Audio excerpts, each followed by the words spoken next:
every day to provide a safe haven for birds in need. And they are now looking to take flight to a new location and can use our help. So joining us now with more is Executive Director Debbie Huckabee. Well, last time we had you here, you brought a lovely little guest with you, and you have another one today. Who's this? This is Dana, and she's a citron cockatoo. She's between 25 and 30 years old. She's a self-plucker from former abuse, and Dana's actually looking for her forever home. Oh, she is just so sweet. Yes. Are you talking about me? Oh, yeah. And you said her feathers won't grow back because you found her in a tree in St. Pete? She actually lived in a tree in someone's, at someone's residence in St. Petersburg. And she suffered some former abuse and neglect.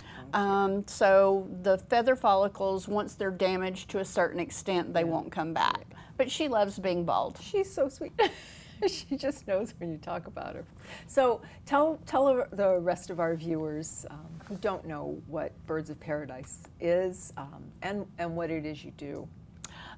Birds of Paradise was founded in 2011 when we recognized the dire need for parrots that were losing their homes through no fault of their own. People were passing away and the birds had no place to go. We operate also with law enforcement seizures from hoarding and abuse cases. So there's definitely a need for what we do. We currently have about 350 parrots at our facility.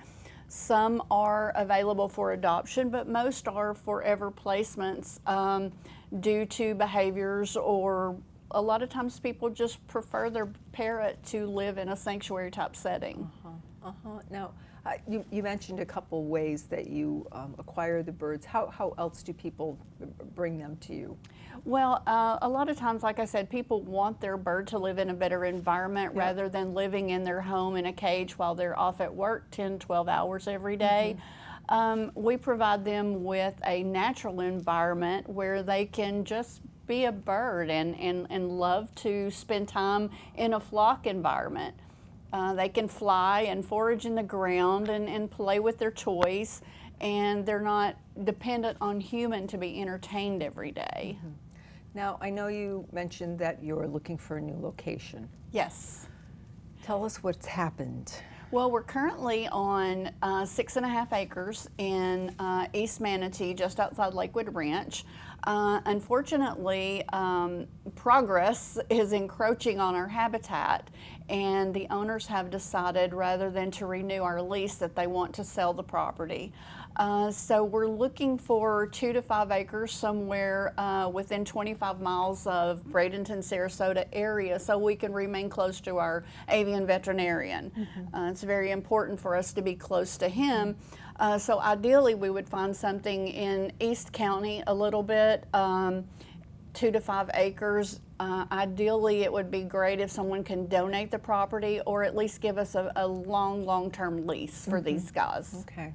So all of you out there that have some property that would go to an amazing cause. I mean, I can't imagine, how many volunteers do you need to take care of 350 birds? Well, it's great if we can have at least 3 volunteers a day. That means that the birds are fed and everything is taken care of. We also have toy making parties. The schools come out and do toy making, the Girl Scouts and the Cub Scouts. We like to say our sanctuary is a learning facility because we do teach a lot about the care of these parrots. When you walk into a pet store, they don't tell you the good and the bad about parrot ownership. They want to make that sale.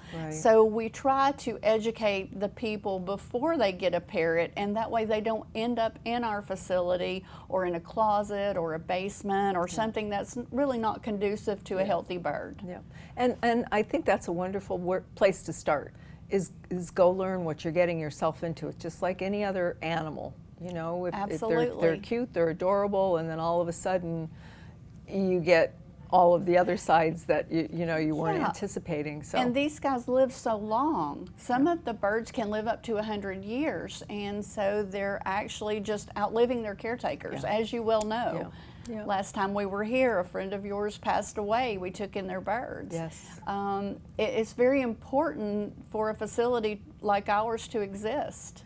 Well, in addition to volunteers, what else do you need from our viewers? And the land, that would just be so amazing. I would love to hear that you got something from being the on property the is program. our main focus right now.